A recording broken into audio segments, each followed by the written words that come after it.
Look closely. What do we all have in common?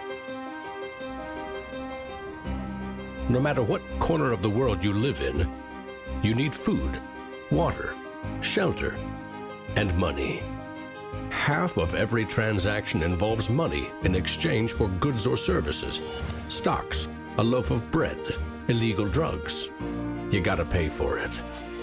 We spend much of our lives chasing money to make a living and accomplish our dreams. But it's also an instrument of destruction. Some might say evil, driving criminals to lie, steal, and even murder. The existing banking system extracts enormous value from society, and it is parasitic in nature. Money is a catalyst for the worst and the best of human endeavor.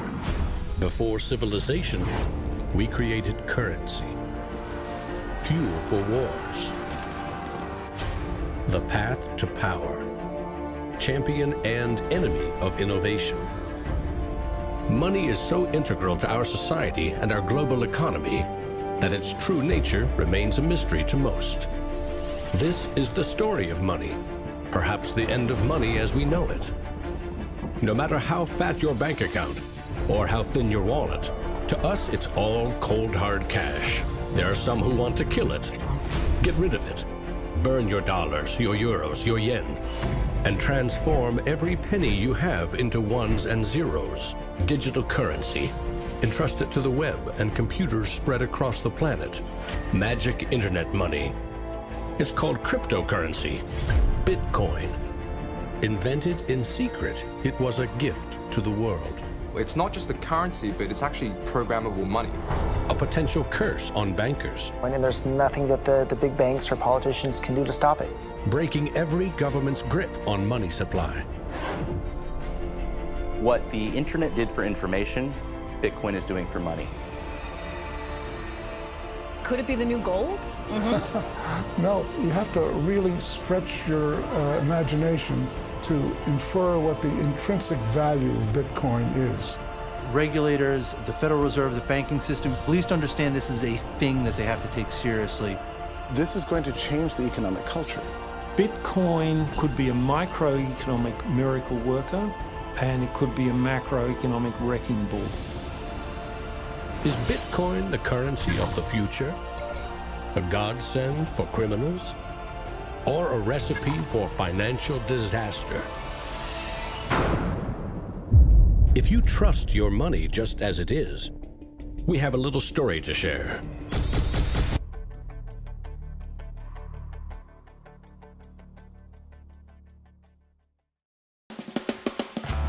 Once upon a time, there was a big party with everyone standing around the punch bowl, drunk.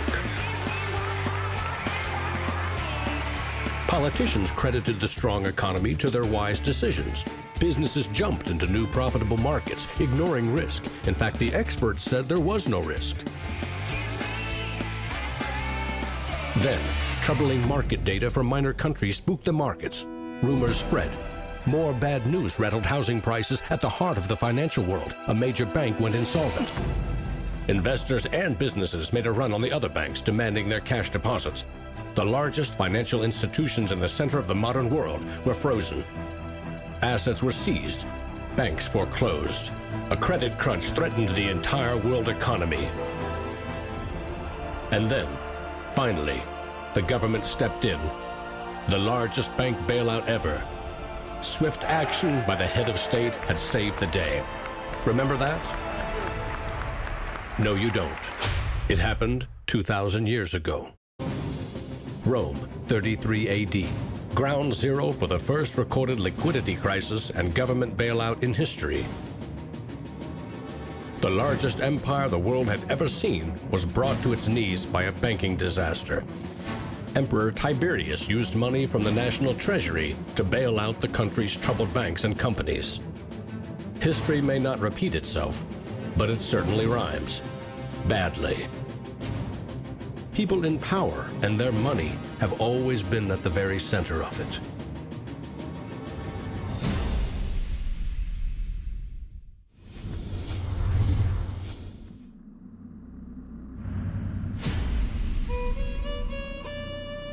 The story of money is as old as civilization itself. When we lived in small tribes, keeping track of debt was easy. You owed somebody a load of firewood. A neighbor owed you a piece of meat. Credits and debits were kept in your head, a mental ledger. Currency is a language that allows us to express transactional value between people. It's technology that's older than the wheel. It's as old as fire. When humans wanted to trade outside their tribe or village, they needed something everyone could agree had value, something scalable. Enter commodity monies. There were many kinds, but each had to embody the same 5 characteristics. A commodity money is relatively scarce, easily recognizable, can be cut into smaller pieces. You can substitute one piece for another of equal value, and you can carry it around without too much trouble. In ancient Rome, it was salt. The Aztecs used cacao beans. It was whale teeth on Fiji, yak dung in Tibet, shells in Africa and China. Grains, metal, ivory, rare stones, leather, fish. If it had the 5 characteristics of commodity money, someone probably used it as currency. And then you ask, what value do these currencies have? If you go into a primary school, you'll see children exchanging rubber bands and Tamagotchi and Pokemon cards and baseball cards and sweets and candy and any other form of currency. People invent currency when they have no other currency. And now they're going to invent digital currencies. But commodities that aren't durable are a lousy store of value.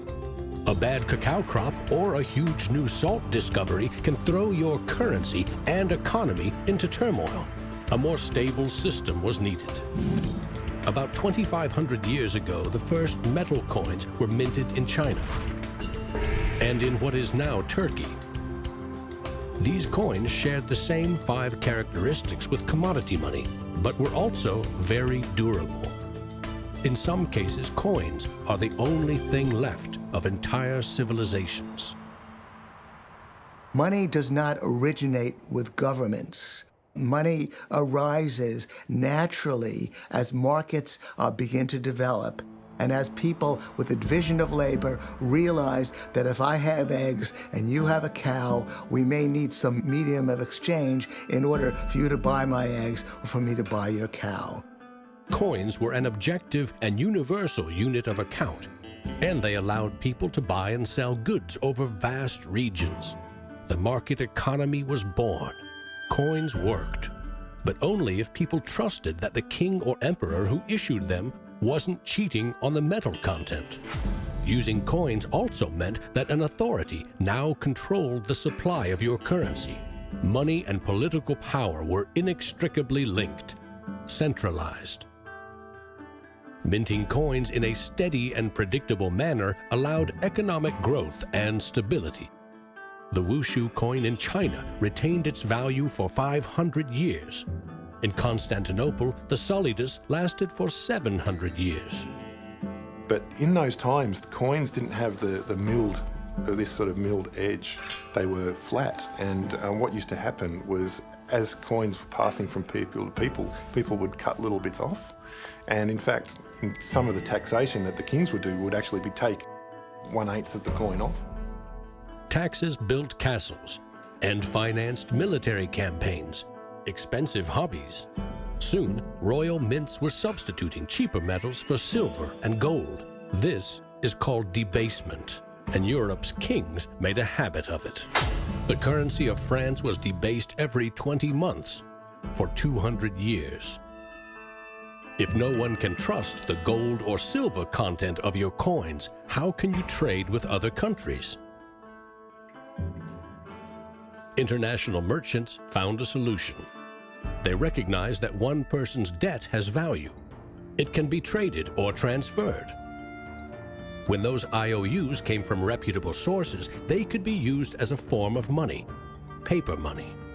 This money was not based on hard commodities or metal, but instead on someone's promise to pay.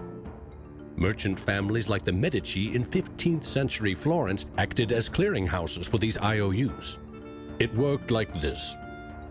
An English trader ordered a shipment of Italian cloth from the Medici for 100 gold coins. His promise to pay the Medici was put on paper. Meanwhile, the Medici owed 100 gold coins to another trading partner for delivery of wine from France. The parties didn't go to the expense of transporting and exchanging gold coins. Instead, the paper was transferred. Everyone agreed that the paper had value, 100 gold coins, but only because everyone trusted the Medici as solvent middlemen. They had created a paper money machine. Within a few generations, they rose from low crime to high finance. Their great wealth helped fuel the Italian Renaissance and elevated the family to levels of enormous political power.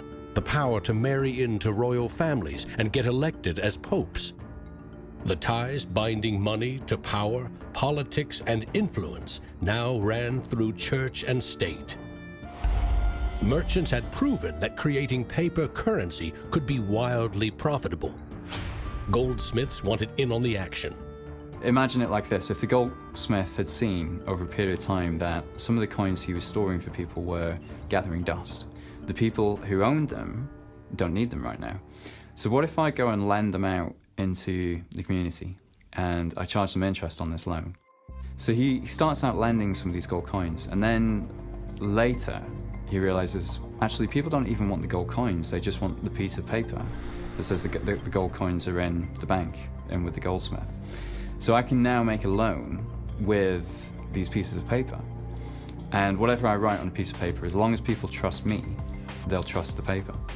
And effectively the goldsmiths and the early day bankers, they had literally acquired the power to print money. More and more private paper money from merchants and banks circulated and began to rival the crown's coins. The power inherent in controlling and issuing money began slipping away from the rulers. They couldn't tax or debase this new kind of money, but they had bigger ambitions than ever with trading posts, colonies, and empires that now stretched across the globe. For centuries, European countries would take turns building massive fleets and waging war on each other to rule the world.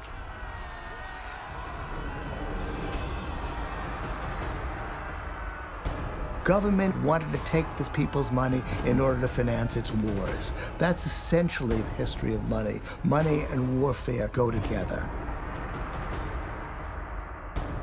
War is expensive. 1 year's income taxes simply aren't enough. Kings and queens had to borrow money against future taxes. They needed a groundbreaking financial innovation: government bonds. The loans came from rich merchant families and goldsmiths, who by now had become powerful financiers and bankers. Sovereign debt and deficit spending had been born.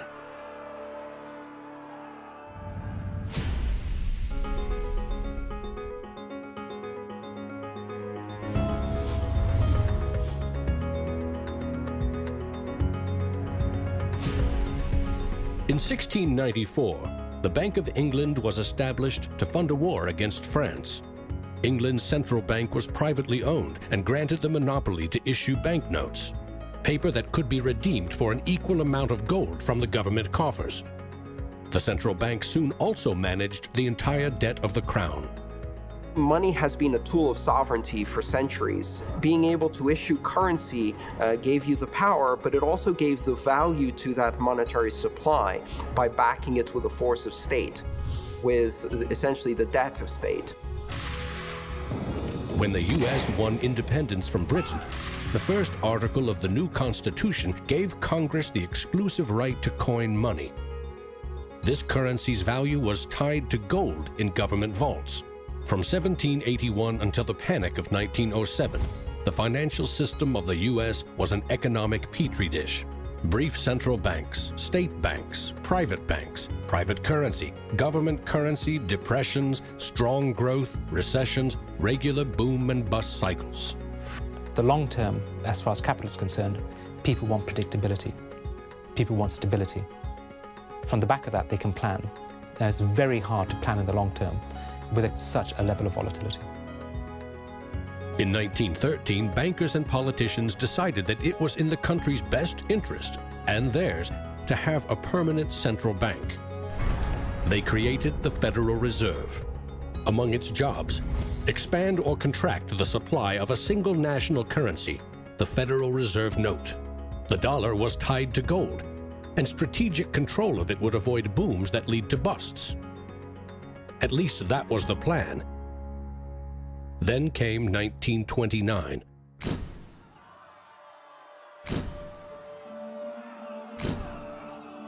The Great Depression would have a profound effect on monetary policy worldwide. I shall ask the Congress for the one remaining instrument to meet the crisis: broad executive power. Soon, the Fed had printed nearly all the money it legally could to pump life back into the economy. It needed gold to fire up the mint. So in 1933, President Roosevelt issued a controversial executive order, forcing all U.S. citizens to sell their gold to the Federal Reserve at a fixed price, or go to prison. The Fed offered far more cash to foreign governments for their gold. Many jumped at the offer. Gold flowed in, and dollars spread across the globe.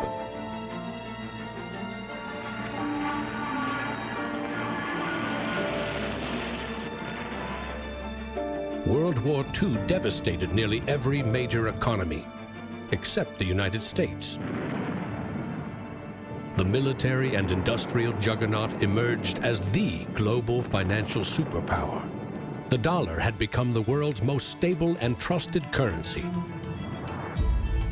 Other countries pegged their currency to the dollar, which could still be redeemed for gold.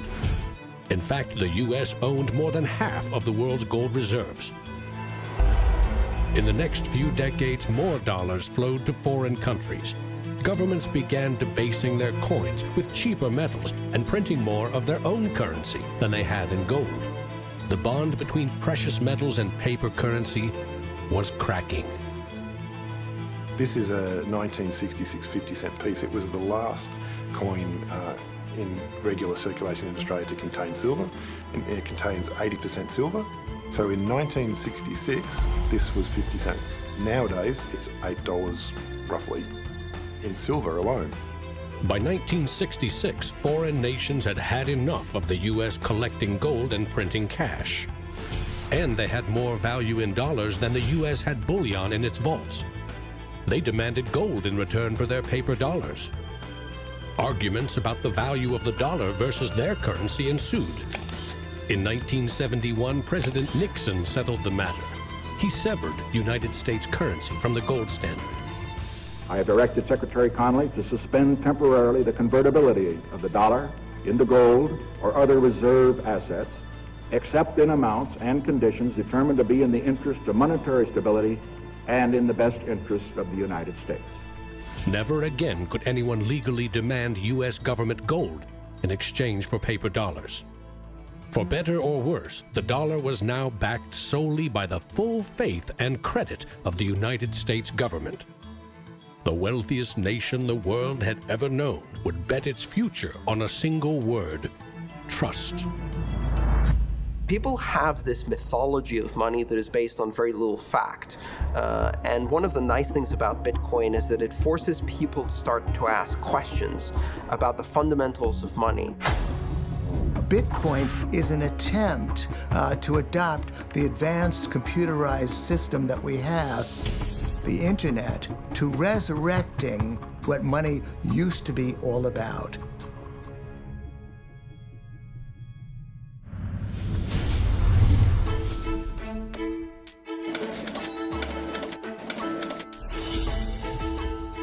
I think our dollar policies, our monetary policies, our fiscal policies have absolutely created a nation of debtors.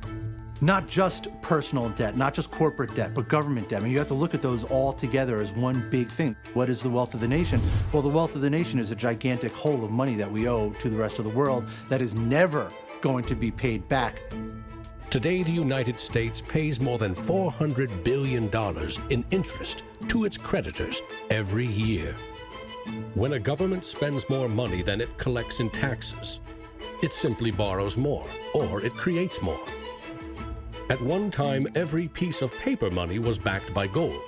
Remember, For every $20 bill, there was $20 worth of gold in the government vault. Not anymore.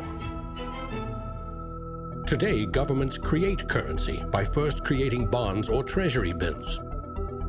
These bonds are sold in the market, generating funds for the government that issued them. Large banks buy U.S. bonds to flip them, selling them to the Federal Reserve at a profit. This is the magic money machine.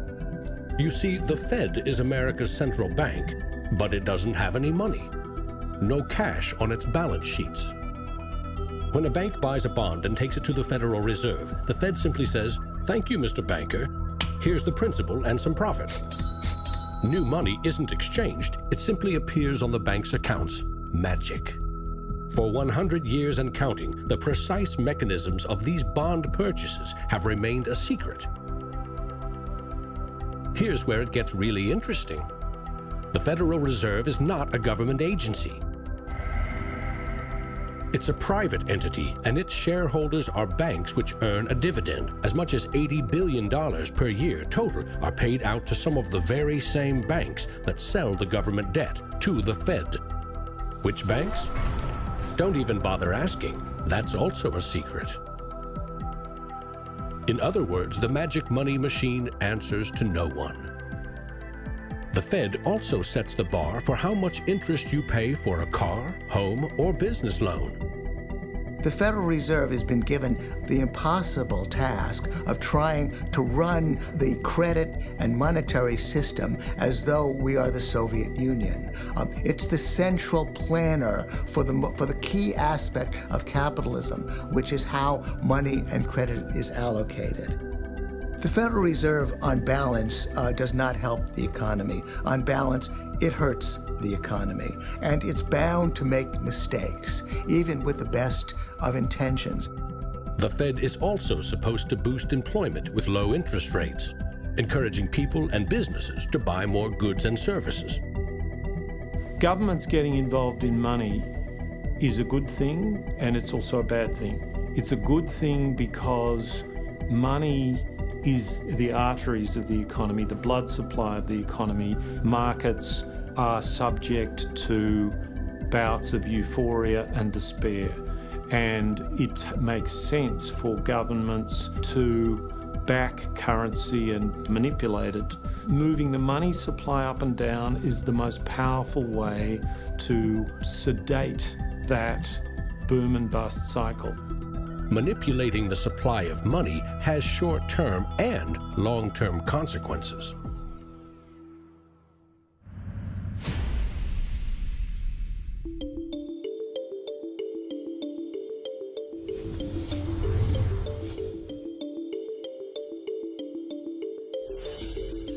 Central banks aim to create new money carefully, strategically, and very, very slowly. Releasing more money into the economy causes prices to rise, ideally by 2% every year. That's supposed to foster economic growth. But 2% inflation means the buying power of one cash dollar in your pocket today will be 98 cents next year, and less nearly every year to come. Since 1913, when the Federal Reserve took over the United States dollar, we've seen that the United States dollar has decreased in value 98%. Inflation is a far higher tax because on your income you pay it just once. If inflation is 2%, you're paying a 2% tax on your net worth every single year, your net worth held in currency. So, what does that mean? If you earned $1 in 1913, you could buy 16 loaves of bread. Today, $1 barely buys you one. That's not a quaint notion of how cheap things used to be. It's proof that the value of your cash is slowly withering away. That $1 invested at 2% in 1913 would now be worth $7.24. More than 600% return versus a near total loss. The US dollar has gone from being worth $1 to now being worth about 4 cents. So that's, 96% of its original value. And it's a direct result of government control. Governments don't create money from thin air all alone. You play a key role in the magic money machine.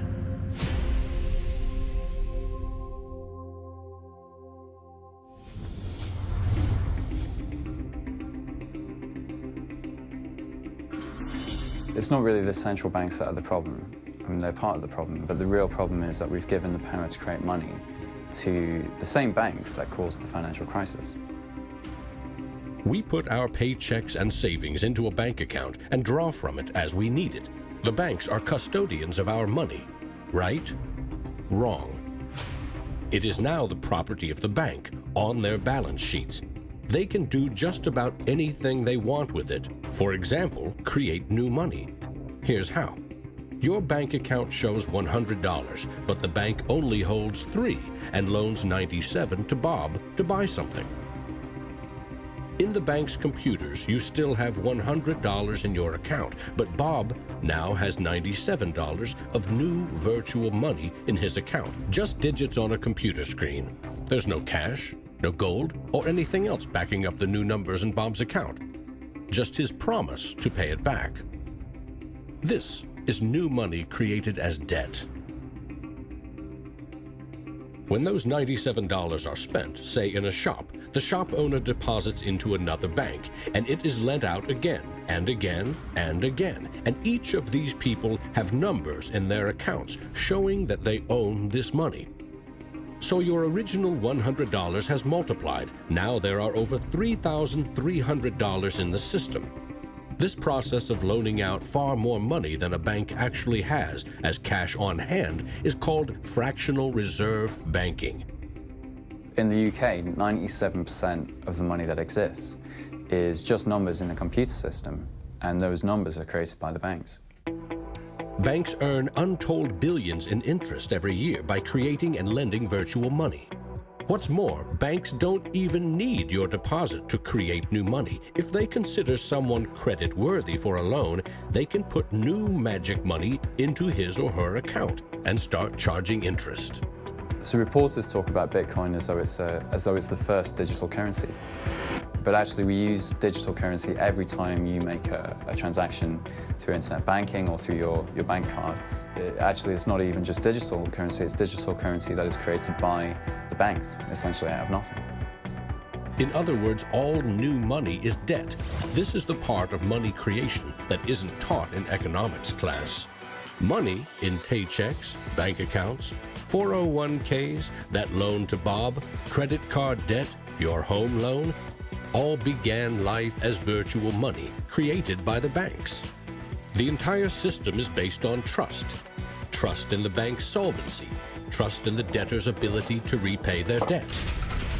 If all bank customers demanded just 3% of their deposits right now in cash, this run on the banks would reveal the truth. Almost none of that paper currency you think is in your bank account exists. It never did. Remember the drunken party? Our financial crisis had everything to do with virtual dollars. Too many people with very little income borrowed a lot of money they could never repay. But the banks didn't care. They didn't have to. They quickly made and sold shaky loans to someone else for a profit. And I got them all approved. Hey! Apply now. Selling bad loans was a good business until the whole thing blew up in a global financial crisis.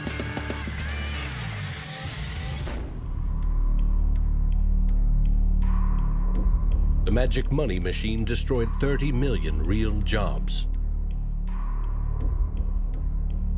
The United States alone lost $16 trillion in household wealth, and the banks foreclosed on more than 1 million homes.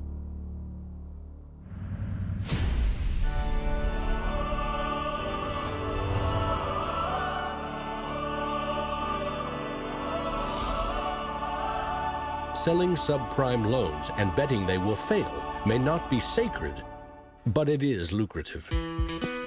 As much as 1/4 of our best and brightest are being lured by the siren call of the money machine. Instead of science, engineering, or medicine, they chose a career betting with other people's money. To get rich quick, very rich. And sometimes they take shortcuts. Getting by on a nickel and a dime. Money has a funny way of bringing us down. They say it makes the world go round and around. My ancestors in Greece talked about the corrupting influence of power. And nothing has changed in these 3,000 years. When you give control over massive amounts of money to a few individuals, they will take advantage of that control. Banks today are factoring in fines and money laundering and all the rules that they break into their cost of doing business. JP Morgan is today coming out and saying that Bitcoin is not a legitimate way of doing business. Banks today are tied into a system that is completely rigged to basically harvest money from the entire global economy and pump it into the hands of very few. Don't get consumed by the greed.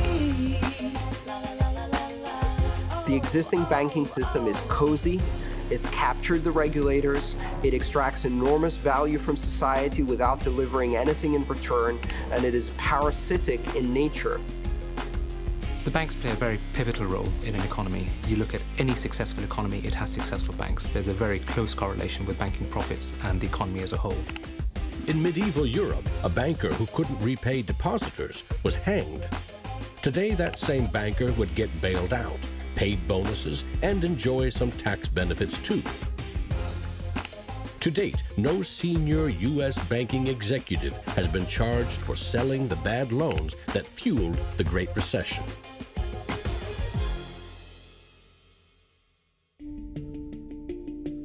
In December 2014, just 6 years after the last banking crisis brought the world to its knees, a congressman snuck a last-minute provision written by Citigroup into a crucial funding bill.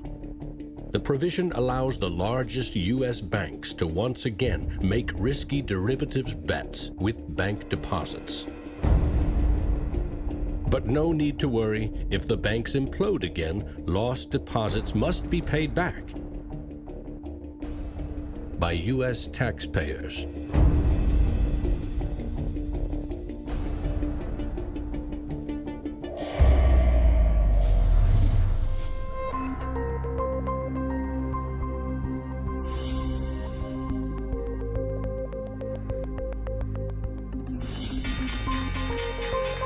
Today's financial innovators package assets in ever more complex ways, slicing, dicing, securitizing, always using someone else's money. They sell debt, transfer risks, leverage bets. That's what they call innovation. When you're talking about financial innovation, Bitcoin certainly is a very good example of innovation. But there's also been other innovations that people a bit closer to the world of finance would cite as good examples. An example of that would be the original swaps market. From there moving on to the credit default swap. It is an excellent example of financial innovation, but also if it's used incorrectly, it can create a lot of problems, as we've just seen. History teaches that the most revolutionary and disruptive innovation nearly always comes from the fringe, not from corporate cubicles. True innovators see the world differently. They see the big picture, creating new products and entire systems that lead to new industries. Steve Jobs called them the square cogs in round holes.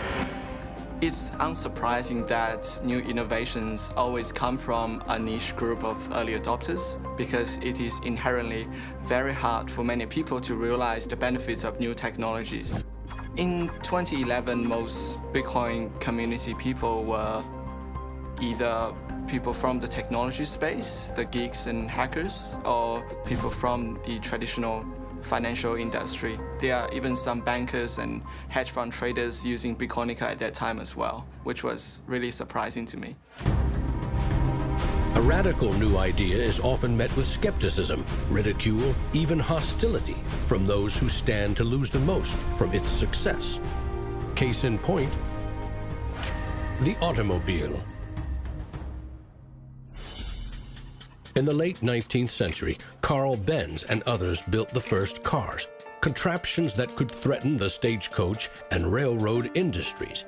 These self-propelled vehicles, or road trains, would certainly scare horses, injure people, and damage roads. Cars, the railroad barons said, were just too dangerous. And to protect us, they used their power to pass a law in 1865. It required every automobile in England to observe a 4-mile-per-hour speed limit and to be operated by a crew of 3, a driver, an engineer, and a flagman. This heroic flagman walked in front of the car to warn fellow citizens of the coming danger.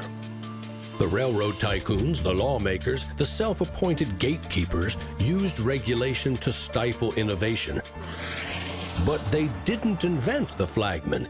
He's been around for a long time. For centuries, very few could read. Books were copied by hand. The people in control, political and religious leaders, wanted to keep it that way, and they greeted Johann Gutenberg's printing press with licensing laws, publishing bans, taxes. In some parts of the world, printing was a crime punishable by death. After all, they were just protecting us from dangerous ideas. Before the printing press, there were an estimated 30,000 books in all of Europe. 50 years later, there were 10 million. As Gutenberg's invention flourished, the Dark Ages withered. Progress couldn't be stopped. But the flagman never stops trying. His masters set him loose on each of these innovations because they threatened someone's profits, someone's control.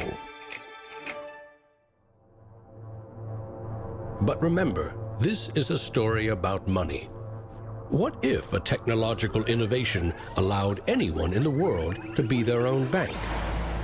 To create a currency free from taxes and banking fees?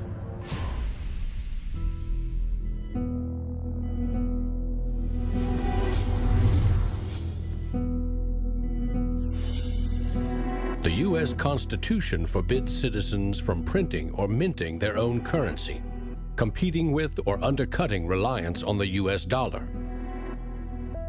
In 1998, Bernard von Nothaus decided to test the resolve of the federal government. The Liberty Dollar was available in gold, silver, platinum, and copper. It was available in 3 forms, both in specie, in other words, gold and silver, in paper, as warehouse receipts, and in digital form. Obviously, the government didn't like it. They arrested me and convicted me of counterfeiting, fraud, and conspiracy, and I'm currently awaiting 22 years sentence in federal prison. Lesson learned. At a hackers convention in the Netherlands, there was a young hacker there who used the alias of Satoshi Nakamoto. And he talked to a friend of mine, and he identified the Liberty Dollar and me as inspiring him to create a new currency. Bernard von Nothaus's arrest for creating private money may also have inspired Bitcoin's inventor to keep a lower profile, publishing the invention under an alias and vanishing. Part of me is interested to know who Satoshi is. Maybe that's part of the mystique of the story. It's completely irrelevant to the functioning of Bitcoin because we have the code to read, but it would be kind of fun to know. Who is Archimedes? Who is Euclid? We don't know. We don't know if Euclid was one person or multiple people. And you know what? It doesn't matter. Euclidean geometry works whether I know who Euclid was or not, whether Euclid was a moral and good person or whether he was a corrupt plutocrat and a bastard. Science and mathematics have essential truth that stands alone, irrespective of its inventors and irrespective of their motives. Well, Bitcoin is a system based on mathematical truths, and these mathematical truths stand alone. We can read the source code in Bitcoin and understand it, and it will be true whether Satoshi Nakamoto is a man, a woman, a collection of individuals, a government agency, or aliens from the future. Bitcoin is digital currency and computer software. Capital B Bitcoin is the shared code that creates a global payment network using computers connected to the internet. Bitcoins are virtual currency, digital money created, stored, and exchanged on that network. But unlike virtual dollars created by a banker, this new currency was created with math by an anonymous inventor. Bitcoin is an open-source software protocol, like much of the code supporting the internet and email. Open source means anyone, everyone, can use the protocol. No one person or company can control it. Every change to the software is public, open, and transparent. The code was first developed by Satoshi. Then there were dozens, now hundreds, of programmers constantly collaborating to improve Bitcoin's features and security. So what makes Bitcoin a breakthrough? It tackles an ancient human dilemma and solves a computer science problem. Any shared information or data can be flawed, corrupted. Anything can be faked. How do we know that what we're receiving can be trusted? In our traditional mindset, it's very important to know who is behind this currency because their reputation is significant in knowing that our funds and the true wealth is actually safe.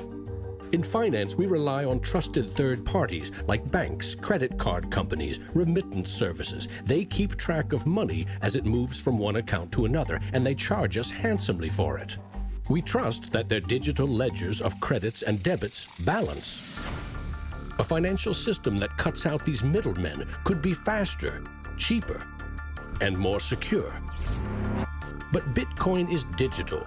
Music and movies are easily pirated, copied, stolen. How can a digital currency retain value if anyone can make 1 million copies? The answer is at the core of Satoshi's invention. A Bitcoin is not a file on a computer. It's an entry in the publicly distributed database called the blockchain. Just as the Medici kept a ledger of credits and debits, today's banks record each transaction as a plus and minus in their ledgers. Now we call them databases. Bank accounts are replaced by a digital wallet that you alone control. Bitcoin's ledger is the blockchain, a record of every Bitcoin in existence and every Bitcoin transaction ever made. It always balances because no Bitcoin ever leaves it. When a Bitcoin is sent from one digital wallet to another, what they are really sending is control over that part of the database. Code that is a unique key for the new owner. As the network processes transactions, it constantly synchronizes the one ledger across the global network. Each computer or Bitcoin miner has a complete and identical copy. And because the blockchain is public, it cannot be controlled by any one person or computer.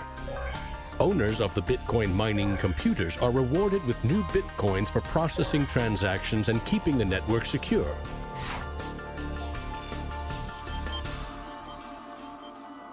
In other words, the Bitcoin network replaces banks and bankers.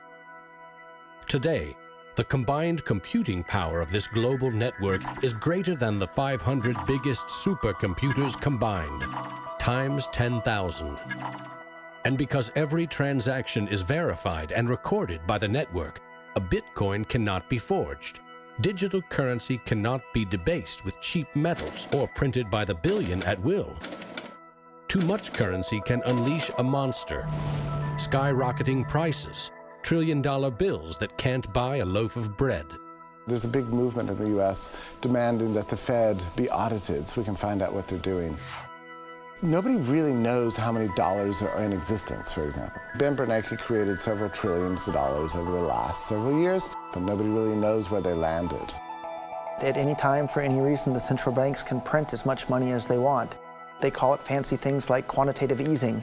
And when they do that, it makes the dollars or euros or yen that you and I have worth less. So if the world starts using Bitcoin as their currency, It can't be controlled by central bankers or politicians. Remember, central banks create money to boost the economy and try to pull it back out before inflation heats up. But no one knows how much magic money global banks are creating to boost their profits with questionable loans. Bitcoin is completely the opposite. It's totally transparent. You know exactly how many exist. The computer code behind Bitcoin has a built-in brake pedal, cutting the creation of Bitcoins in half every 4 years. This ensures a transparent, controlled scarcity and ultimately limits the total number of Bitcoins to 21 million. No lobbyist, no politician, no banker can create more or change the mathematical rules dictating their creation. Advancing accountability. And that's one of the things I think is most exciting about Bitcoin and the technology behind it, is not so much that it will supplant the dollar or that it will supplant government itself, but that all of a sudden there's a competitor to government, and that government itself now needs to look over its shoulder more than it did. This new digital currency can be purchased online with a credit card or in person with cash. And it has the 5 key characteristics of money. But is it a store of value? Is it stable, or will it diminish over time, like a commodity rendered useless or a crop that fails? The ultimate power of a cryptocurrency is unleashed by mainstream adoption and an ever-growing volume of transactions. With Bitcoin, the currency has been created much more slowly than other currencies. And the effect of that has been to turn it into what is essentially a speculative asset. If you ask a lot of Bitcoin enthusiasts whether they're spending the currency, they're not. They're sitting on it and waiting for the price to go up. It isn't a currency if you don't use it to pay people. The point is, the average person is quite happy to walk into a bar and hand over, a $5 note in order to get a drink. So you've got to realize that most people are happy with the money system they have. If most people are happy with cash, they're in love with plastic. In the US, 2/3 of in-person sales are done with debit or credit cards. That plastic is a 60-year-old technology, created by a middleman, never designed for the internet. Each transaction requires personal data, like your name and address. Credit card databases are regularly hacked, with fraudulent purchases charged to your account. Criminals buy and sell stolen credit cards by the thousands in dark corners of the internet. In some parts of London, 1/3 of all online credit card transactions are fraudulent. Card issuers don't hold you responsible for fraud, but protection comes with a price. 2 to 4% in fees. That's $50 billion a year. The issue with credit cards from a merchant's perspective is there's a lot of risk. If they take a credit card, there might be a chargeback, there might be fraudulent purchases. In fact, there's hundreds of billions of dollars every year in fraudulent purchases. A Bitcoin purchase is done for pennies, but there are no protections. If you lose your passwords or are fooled into paying the wrong person, you can never get your money back. It is like digital cash. For a seller, this means no chargeback risks. For an e-commerce company like Expedia or Overstock, cutting credit card fees can double their profit margin. You could not miss the point more effectively than by thinking of Bitcoin as a currency and payment network that will make shopping easier for the first world. Bitcoin is about everything else, everywhere else. There are 2.5 billion people without a bank account. With Bitcoin, a mobile phone with an internet connection is now a bank with access to the global marketplace. What happens when Bitcoin services and infrastructure and Bitcoin wallets and payment processors start going into these countries? These people will be able to gain benefits from trade where they could not previously. These people will be able to send money home, international remittance, which is one of the major pain points of the current financial system. Yeah, if I send $100, with banks it's going to cost me 20%, Western Union is going to cost 10%, other options that are competing with Western Union is still going to be about 5%. And if you are sending to really remote areas, it's going to be anywhere between 15 and 30%. So in terms of money remittances, it's going to be a game changer using Bitcoin. You do not need a bank account. You just need an internet connection and a wallet to get set up. It's a tool to give people an access into the global ecosystem and give them a promise for an economic future, and specifically provide a way for them to not be dependent on a government that could shut down their bank accounts or even could go into their bank accounts and take out finances. Goldman Sachs came out with a report and they basically looked at if you were to replace all transactions globally, so FX, bank-to-bank transactions, with the Bitcoin protocol, and still charging 1%, mind you, it would save the global economy $200 billion, so not million, $200 billion a year in saved transaction costs, which ultimately goes back into the hands of the consumer. An international wire transfer can take up to 4 days. Yet the internet allows us to instantly and globally share text, pictures, videos, anything digital. Why not money? Money which we now know only exists as digits in a bank's database. Wouldn't it be great if you could send Bitcoin transactions just simply via a tweet? For example, you would say at the end of money, $1 worth of Bitcoin. And so we built just that. All you have to do is hashtag it with TipperCoin, press send, and our Twitter bot will process the transactions, notify you, and give you a link. And this will allow you to either withdraw your Bitcoins or send it to someone else. With Bitcoin, you can send $1 or $1 million worth of value anywhere in the world. You can do it for free, or you pay the Bitcoin network fee, which is still just around a penny. And there's nothing that the big banks or politicians can do to stop it. A cryptocurrency that can only be created and transferred with computer networks may be the next step of the digital revolution. The rise of machines, self-driving cars, drones, robots that rely less and less on humans. What I often think is that the future of Bitcoin or digital currency from a broader perspective is really about machine-to-machine payments. So by the time you have an unmanned taxi driving you around New York and then going to power up at an unmanned power station or going to get repairs at an unmanned auto shop, you'll see the machine-to-machine payments done with some sort of digital currency.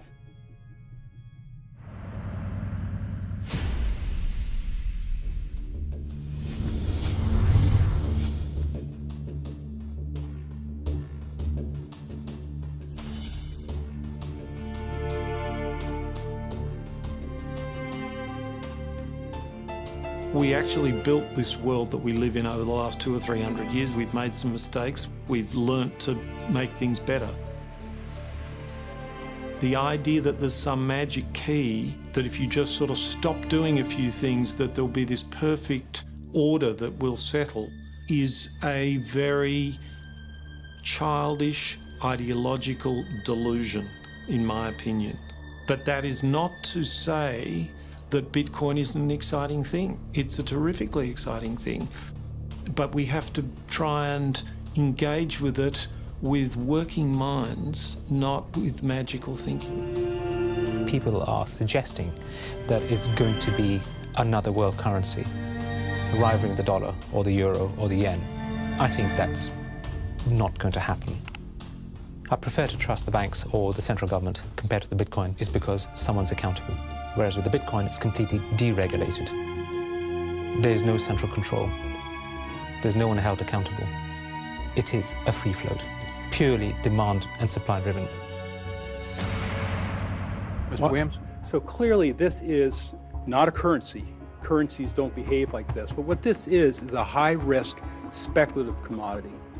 So for the entrepreneurs, the bankers, the governments, and everyone else studying and watching Bitcoin, all I have to say is that there will probably be a lot of volatility and an upward trajectory, and to buckle up.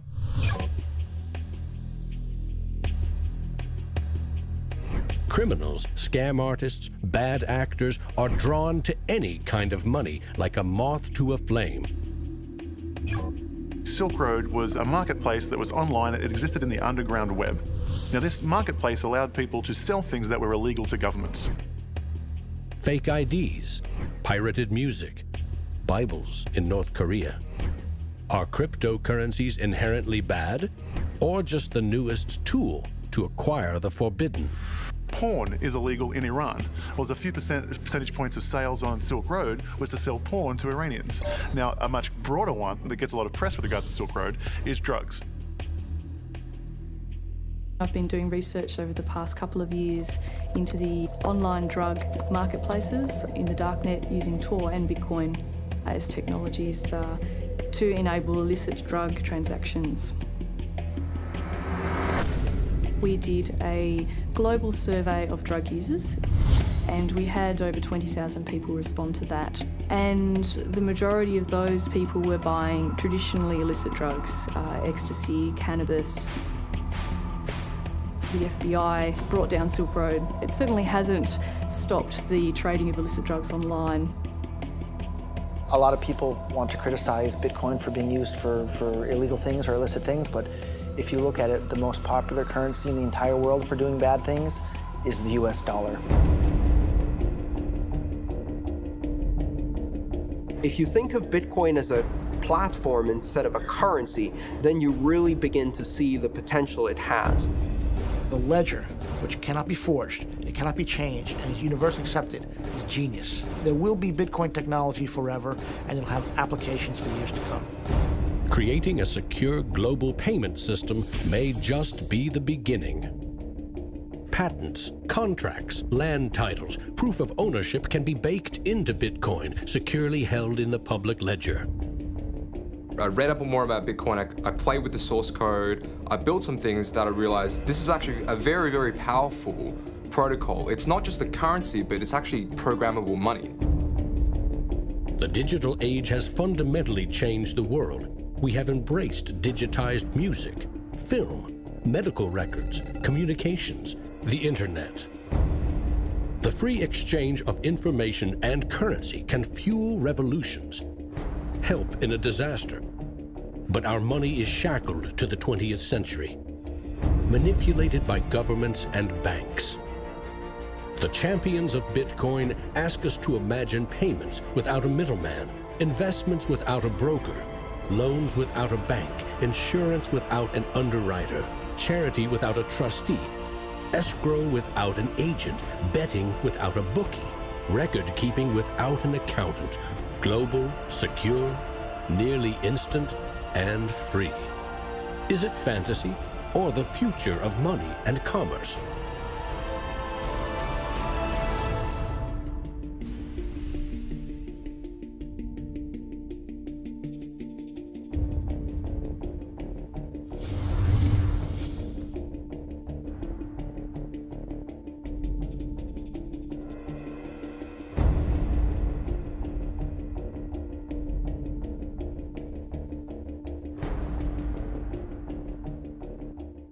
I love Bitcoins. I'm really into Bitcoin. Well, Satoshi Nakamoto, that's a name I love to say. And we don't know much about him, but he came to save the day. If you don't know what a Bitcoin is, right, usually the way people describe it is digital cash. It's money for the internet. Oh, Bitcoin, as you're going into the old blockchain. Oh, Bitcoin, I know you're going to rain, gonna rain. People are like, oh, I love my bank. I'm like, really? You ask a banker, you know what's 2 + 2? He's like, well, I can tell you, but there's a fee.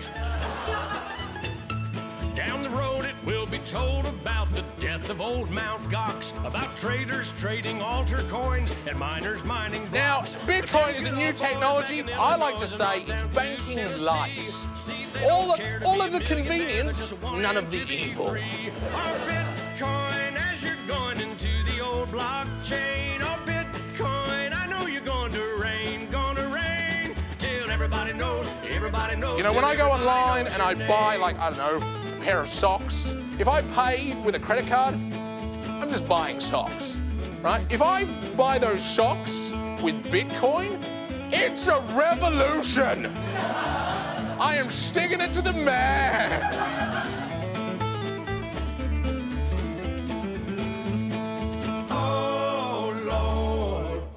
Me some more.